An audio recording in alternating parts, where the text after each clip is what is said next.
ইসলাম এটাকে থামিয়ে দেয়া যায় না। যারা ইসলামের বিরোধিতা করে এরা ইসলামের নেচারকে চিনে নাই। ইসলাম হচ্ছে চারা গাছের মতো। চারা চিনেন নাকি? কক্সবাজার কি বলেন? বীজ, বীজ বা চারা। এই বীজ, ইসলাম হচ্ছে বীজের মতো। ইসলাম বিরোধীরা ইসলামকে মাটির নিচে গেড়ে ফেলতে চায়, কিন্তু গাড়লে কি হবে? এটা তো বীজ। মাটির নিচে বীজ গাড়লে কি হয়? সুবহানাল্লাহ বলবেন না? মক্কার গেটগুলোতে দাঁড়িয়ে দাঁড়িয়ে অপপ্রচার শুরু করে দিল, don't go to Muhammad, he is completely mad.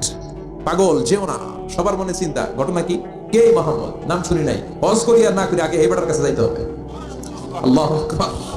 সবাই বিশ্বনবীর কাছে যায়, চেহারা দেখে কোরআনের বাণী শুনে কালিমা পড়ে মুসলমান হয়ে যায়। আবু জাহেল আবার মন্ত্রী পরিষদের বৈঠক ডাকলো, খবরদার কাউকে যেতে দেয়া যাবে না, কেউ যাবে না। কিন্তু কি আজীব তামাশা, প্রতি রাতে আবু জাহেল লুকিয়ে লুকিয়ে নিজেও যায়। না জানি কত সুন্দর ছিল বিশ্বনবীর কণ্ঠ, না জানি কতটা চমৎকার সুরের ঝংকার খেলতো আমার নবী যখন তেলাওয়াত করত, না জানি কি সুরের লহরী ছিল বিশ্বনবীর গলায়। কাফের হয়েও, বিরোধিতা করেও কোরআন না শুনলে পেটের ভাত হজম হয় না, রাতে ঘুম আসে না। প্রতি রাতে আবু জাহেল যায়। তো আবু জাহেল যেহেতু যায়, বাকিরাও লুকিয়ে লুকিয়ে যায়। সবাই দিনের বেলা বলে কেউ যাবে না। কি বলে? দিনের বেলা বলে কেউ, ভাইয়েরা আমার, বোনেরা তোমার, খবরদার কেউ যাবেন না। রাত্রে নিজেই যায়। তো আবার মাঝে মাঝে রাত্রেবেলা নিজেদের সাথে নিজেদের দেখাও হয়ে যায়। কত বড় টাকা! একজন বিশ্বনবীর বাড়ির এই পাশে, আরেকজন ওই পাশে, আরেকজন এই পাশে, আরেকজন এই পাশে। বিশ্বনবী যখন তেলাওয়াত শেষ করেন, সবগুলো দেয় দৌড়। ফিরে আসার রাস্তা একটা, কয়টা? ওই রাস্তায় দেখা হয়ে যায়। আবু জাহেল বলে, কিরে আসলি কেন? সবাই কয়, তুমি না তা, তুমি আসছো কেন? দিনের বেলা তো বড় বড় বক্তব্য হাঁকাও, রাতের বেলা এরকম চোরামি করো কেন? আবু জাহেল বলে, ঠিক আছে, তোরাও করছিস, আমিও করছি, কইস না, কারোর কাছে কইস না। সবগুলা চোর, সবগুলা কি? আর সরে সরে খালাতো ভাই। তো এই সব খালাতো ভাইরা লুকিয়ে লুকিয়ে চোরের মতো তেলাওয়াত শুনতে যেত। আবু জাহেল বলল, কেউ যেতে পারবে না, সবাই রাজি। এরপরের দিন আবু জাহেল বলল, আজ থেকে কেউ যদি যাস, তোদের সম্পত্তি সব সিজ করা হবে, আর মাথার চুল কামিয়ে আলকাতরা মেখে মক্কার বাজারে ঘুরানো হবে।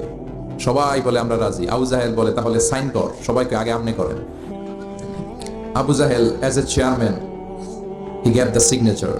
সে ওই বন্ডে সিগনেচার দিল যে যদি যাওয়া হয়, আমাদের সম্পদ রাষ্ট্রীয়ভাবে সিজ করা হবে, মাথার চুল কামিয়ে আলকাতরা মেখে মক্কার বাজারে ঘোরানো হবে। তো সবাই স্বাক্ষর করলো। দিন গড়িয়ে রাত আসলো। আবু জাহেল বিছানায় এপাশ ওপাশ করে, টসিং এন্ড টার্নিং, ঘুম আসছে না। আবু জাহেল মনে মনে ভাবে, আজকে যেই ভাষণ দিছি সকালে, আজকে কেউ যাবে না, আমি 100% নিশ্চিত আমি একটু যাই। মজার ব্যাপার হলো, উতবা, সাইবা, ওয়ালিদ ইবনে মুগীরা তারাও নিশ্চিত যে কেউ যাবে না। তারাও বাড়িতে বসে নিশ্চিত যে কেউ যাবে না, আমি একটু। আজকেও সব খালাতো ভাইয়েরা, কেউ ডানে, কেউ বায়ে, কেউ সামনে পেছনে। বিশ্বনবীর বাড়িটা এখন যেখানে, এটা সৌদি গভর্নমেন্ট ওই জায়গায় লাইব্রেরি করে রেখেছে। লাইব্রেরি, জ্ঞানের আলো বিতরণ হচ্ছে। গেলেই ফ্রি বই। ফ্রান্সের মানুষ ফ্রেঞ্চ ভাষায় ট্রান্সলেট করা কোরআনের অনুবাদ, বাঙালি বাংলা ভাষায়, ইন্ডিয়ান হিন্দি ভাষায়, কেরালা ভাষায়, মান্ডারিন, ইংরেজিতে তো আছেই। বিশ্বনবীর ওখানে গেলেই বই।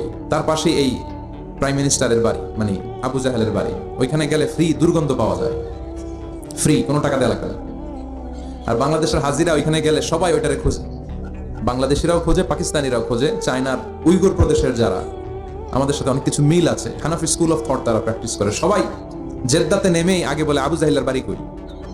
সবাই বলে, আপনি তো আসছেন উমরা করতে, আবু জাহেলের বাড়িতে কি করবেন? যাই হাইগা ভরাই দিয়ে আসুন। প্রাইম মিনিস্টারের বাড়িতে যে গোটা বিশ্বের মানুষ পায়খানা করে দুর্গন্ধ করে দিয়ে আসে। এজন্য প্রাইম মিনিস্টারদেরকেও সাবধান হওয়ার দরকার আছে না নাই? চারদিকে সব খালাতো ভাইরা সেট আপ, প্রাণ ভরে আজকে শুনবো। প্রতিদিন দেখা হয়ে যায়, আজকে কারোর সাথে দেখা হবে না। তো সবাই প্রাণ ভরে বিশ্বনবীর কণ্ঠের জাদুমাখা তেলাওয়াত শুনে, বিশ্বনবী কোরআন তেলাওয়াত যখন শেষ করলেন, সবগুলা দিছে দৌড়। কিন্তু ফিরে যাওয়ার রাস্তা কয়টা? আজকেও দেখা। আজকে কেউ কাউরে কিছু বলে না, সবার মাথা নিচের দিকে। আবু জাহেলও নিচে তাকায় আছে লজ্জায়। উতবা, সাইবা, ওয়ালিদ ইবনে মুগীরা, পুরো দেশের মিনিস্ট্রি ক্যাবিনেট সবগুলা নিচের দিকে। ওদিকে মশার কামড় আছে না নাই?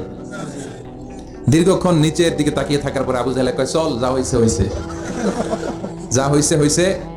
কালকে থেকে আমরা সব চোরগুলা রাত্রে এক লগে ঘুমাবো, যাতে করে কাউকে ফাঁকি দিয়ে কেউ যেতে না পারে।